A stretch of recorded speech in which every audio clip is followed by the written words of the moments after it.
बहुत समय पहले की बात है। शिवा नाम का एक बूढ़ा मछुआरा था। उसके परिवार में उसकी बूढ़ी पत्नी उमा के सिवा उसका कोई नहीं था। आज 5 दिन हो चुके थे।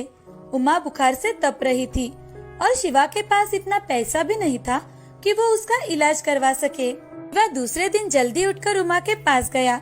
उसके सिर पर हाथ रखकर देखा तो उमा को थोड़ा ही बुखार था।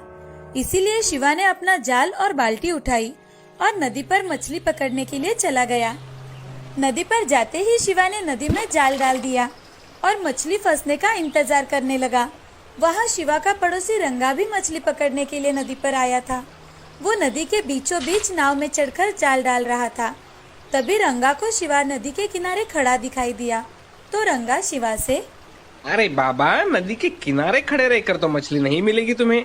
आओ नदी के अंदर आ जाओ, तभी अच्छी मछली मिलेगी। नहीं बेटे, मैं नदी के अंदर नहीं आ सकता। ना तो मेरे पास नाव है और ना ही मेरे इस बूढ़े शरीर में इतनी ताकत है। अगर भगवान चाहे तो मुझे किनारे पर ही बड़ी मछली दे जाएगा। तो फिर बैठे रहो नदी के किनारे, मुझे क्या, मैं तो जा रहा हूँ मछली पकड़ने। लगता है भगवान आकर ही तुम्हें लाल बड़ी मछली देने वाला है। ऐसा कहकर रंगा मछली पकड़ने लगता है। लाल मछली बड़ी ही नायाब मछली हुआ करती थी। वो मछली अगर किसी को मिल जाए तो उसकी किस्मत तो जैसे चमक ही जाती थी। उस मछली की कीमत बाजार में लाखों में होती है। शिवा ने रंगा की बातों पर ध्यान ही नहीं दिया और काफी देर इंतजार करने के बाद नदी में से खुद का जाल निकालने लगा। उसने जब जाल खींचना शुरू किया तो उसे उसका जाल बहुत ही भारी लगा। लगता है बहुत बड़ी मछली जाल में फंसी है। शिवा ने जोर से जाल को ऊपर की ओर खींचा और बाहर निकाला तो उसका सारा जोश ठंडा पड़ गया। उसने देखा कि उस जाल में मछलियां ना होकर प्लास्टिक की बोतलें, शूज और नदी में फेंकी हुई चीजें थी। वो देखकर शिवा बहुत उदास हो जाता है। ये देख रंगा शिवा से, अरे बाबा, तुम्हें तो बहुत बड़ा खजाना मिल गया है। ऐसे ही खजाना मिलता रहा तो एक दिन तुम जरूर अमीर बन जाओगे। शिवा ने रंगा की बातों पर ध्यान ना देकर जाल में से सारा कूड़ा निकालकर फिर से नदी में जाल डाल दिया और मन ही मन, हे भगवान, इस दुनिया में कैसे लोग हैं जो नदी हमें पानी देती है, जिसे हम माता कहते हैं, उसी में कूड़ा कचरा डाल देते हैं। शिवा ने फिर से नदी में से जाल निकाला तो उसमें छोटी छोटी मछलियां फंसी हुई थी। लगातार मेहनत करने से उसका बूढ़ा शरीर बहुत थक गया था। इसीलिए जो मछलियां फंसी थी उन्हें समेटकर शिवा बाजार में चला जाता है। बाजार जाकर एक जगह पर मछलियां रखकर शिवा ग्राहकों का इंतजार कर रहा था। पूरा दिन बीत जाता है। तभी शिवा खुद से, सोचा था थोड़ा पैसा आ जाएगा तो उमा के लिए थोड़े फल और दवाई लेकर जाऊंगा। शिवा सोच ही रहा था कि वहाँ एक आदमी आया और शिवा से, बाबा, ये मछलियाँ कितनी की दी आपने? बेटा, ये मछलियाँ तो वैसे 200 रुपए की है, मगर शाम हो जाने के कारण तुम्हें मैं ये मछलियाँ 150 रुपए में दे दूंगा। 150 बहुत ज्यादा होता है बाबा, मैं तो इन मछलियों के 100 रुपए दूंगा। वैसे भी अब बाजार बंद होने वाला है, अब आपकी ये मछलियाँ कोई खरीदेगा भी नहीं। उसकी बातें सुन शिवा भी क्या करता। उसने सारी छोटी मछलियाँ उसे 100 रुपए में ही दे दी। बाजार भी लगभग बंद हो गया था। शिवा ने अपनी दुकान समेटी और वो बाजार में से घर जाने के लिए निकल ही रहा था कि उसके कानों पर एक आवाज पड़ी, इस भिखारी को कोई कुछ दे दो, कृपा करके कुछ दे दो खाने के लिए। 3 दिन से मैंने कुछ नहीं खाया। बाबा, दया करो मुझ पर। शिवा ने मुड़कर देखा तो एक अंधा भिखारी भूख की वजह से तड़प रहा था। शिवा को उसकी हालत देखकर दया आ गई। उसने अपनी फटी हुई चादर उसे ओढ़ा दी और पास ही के ठेले से कुछ फल खरीदकर उस अंधे भिखारी को दे दिए। ये लो, खा लो, बहुत भूख लगी होगी ना। बाबा, तुमने मुझ जैसे अनजान आदमी पर इतनी दया दिखाई। आपका नाम क्या है बाबा? मेरा नाम शिवा है और मैं एक मछुआरा हूँ। ऐसा कहकर शिवा अपनी पहचान भिखारी को बताता है। तभी भिखारी अपनी झोली में से कुछ दाने निकालकर शिवा को दे देता है। भिखारी शिवा से, तुमने किसी भी स्वार्थ के बिना मेरी मदद की है, मुझ जैसे भिखारी को खाना दिया है, इसका फल तुम्हें भगवान जरूर देगा। ये लो, मेरे पास कुछ दाने हैं, ये तुम रख लो। सुबह नदी में जाल डालने से पहले इसे पानी में फेंकना और बाद में जाल डालना। भिखारी ने दिए हुए दाने अपने पास रखकर शिवा ने उस भिखारी को चादर अच्छी तरह से उड़ा दी। घर जाते ही उमा की तबीयत थोड़ी ठीक है देखकर शिवा को अच्छा लगता है। शिवा ने घर के बचे हुए सामान से दाल, चावल और आलू की सब्जी बनाई और उमा को खाना खिलाया। उमा का खाना हो जाने के बाद शिवा ने उसे दवाइयाँ देकर सुला दिया। बाद में खुद के लिए भी बचा हुआ खाना थाली में परोस दिया।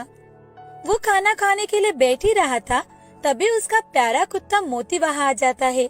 उसे देखकर शिवा के चेहरे पर मुस्कान छा गई। आओ मोती, भूख लगी है ना, चलो खाना खाते हैं। ऐसा कहकर शिवा मोती के साथ मिल बांट कर खाना खा लेता है। मोती जब भी शिवा के पास आता, शिवा उसे बहुत प्यार से पुचकारता और उसे खाना खाने के लिए देता था। खाना खाकर शिवा भगवान का नाम लेकर सो जाता है और अगले ही दिन शिवा सुबह जाल लेकर नदी की ओर मछली पकड़ने के लिए निकल पड़ता है। नदी के किनारे पहुंचते ही शिवा ने भिखारी के दिए हुए दाने नदी में डाल दिए और उस पर जाल डाल दिया। अभी थोड़ी ही देर हुई थी कि अचानक से जाल बहुत भारी लगने लगा। शिवा पूरी ताकत से जाल खींचने लगा और जैसे तैसे बहुत मेहनत करके जाल को बाहर निकाला। जाल को देखकर उसकी आंखें तो चमक गई। जाल में बड़ी सी लाल मछली फंस गई थी। रंगा भी यह नजारा देख रहा था। रंगा की आंखें तो आश्चर्य से फट पड़ी। रंगा के मन में तभी एक विचार आया। अगर मैंने ये लाल मछली चुरा ली तो मैं मालामाल हो जाऊंगा। इस बूढ़े शिवा से मुझे ये मछली चुरा लेनी चाहिए।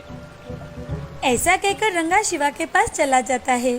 शिवा तो जैसे तैसे मछली घर लेकर जा रहा था, तभी शिवा को रंगा पीछे से धक्का देता है। शिवा नीचे जमीन पर गिर जाता है। तभी शिवा लोगों से, बचाओ बचाओ, ये रंगा मेरी मछली लेकर भाग रहा है, बचाओ, कोई है। शिवा की आवाज दूर दूर तक सुनाई ना देने के कारण उसकी मदद करने के लिए कोई नहीं आया। थोड़ी ही देर में मोती भागते हुए शिवा के पास चला आता है और रंगा के ऊपर जोर जोर से चिल्लाने लगता है। रंगा के ऊपर मोती झपट पड़ा। मोती ने रंगा को बहुत जगह काट लिया। वो बहुत बुरी तरह से जख्मी हो गया था। रंगा दर्द से चिल्ला रहा था। तभी उसका चिल्लाना सुनकर लोग जमा हो गए और लोगों को सच पता चलने के डर से रंगा लाल मछली वही छोड़कर भाग गया। शिवा भी वहाँ पहुँच जाता है। लोगों ने उस मछली को उठाकर शिवा को सौंप दिया। शिवा मछली को देख, मछली बहुत बड़ी है, इसे 2-3 हिस्सों में काटकर अगर मैं बाजार में बेचूं तो इसका दाम भी अच्छा मिलेगा। शिवा मछली को लेकर घर चला जाता है। घर जाते ही शिवा मछली को काटता है तो उसके पेट में लाल रंग का एक चमकदार हीरा होता है। वो देख शिवा मन ही मन, हे भगवान, ये इतना कीमती हीरा इस मछली के पेट में कैसे आया होगा? इस हीरे की कीमत तो लाखों में होगी। इसे पाकर तो मुझे सारी जिंदगी तो कोई काम करना ही नहीं पड़ेगा। ये जरूर उस भिखारी के दिए हुए दानों का ही कमाल है। इस हीरे का एक हिस्सा मैं उस भिखारी को देकर आऊंगा। ऐसा सोचकर शिवा उसी जगह चला जाता है जहाँ वो भिखारी उसे मिला था। मगर उस जगह पर अब कोई नहीं था। वहाँ तो बस शिवा की फटी हुई चादर ही पड़ी हुई थी। शिवा ने लोगों से पूछने पर उन्होंने कहा कि उन्होंने आज तक यहाँ पर किसी भिखारी को नहीं देखा। तो फिर वो भिखारी कौन था जो मुझे दिखाई दिया मगर लोगों को नहीं दिखाई दिया? क्या स्वयं भगवान ने मुझे दर्शन देकर मेरी मदद की? अगर सच में ऐसा होगा तो उन्होंने मेरा नसीब ही चमका दिया है। ऐसा कहकर शिवा मन ही मन भगवान का धन्यवाद देता है और वहाँ से चला जाता है। इस घटना के बाद शिवा की जिंदगी ही बदल गई। उसके जीवन में किसी भी चीज की कोई कमी नहीं थी। वो अपनी पत्नी उमा के साथ और कुत्ता मोती के साथ सुखपूर्वक जीवन व्यतीत करने लगा। साथ ही साथ दिन दुखियों के दिल खोलकर मदद करने लगा था। इस तरह से शिवा का लाल मछली के कारण पूरे जीवन में परिवर्तन आ गया था। गरीब की किस्मत इस तरह से बदल भी सकती है, इस पर अब शिवा का विश्वास हो गया था। वो खुशी खुशी अपना जीवन व्यतीत करने लगा।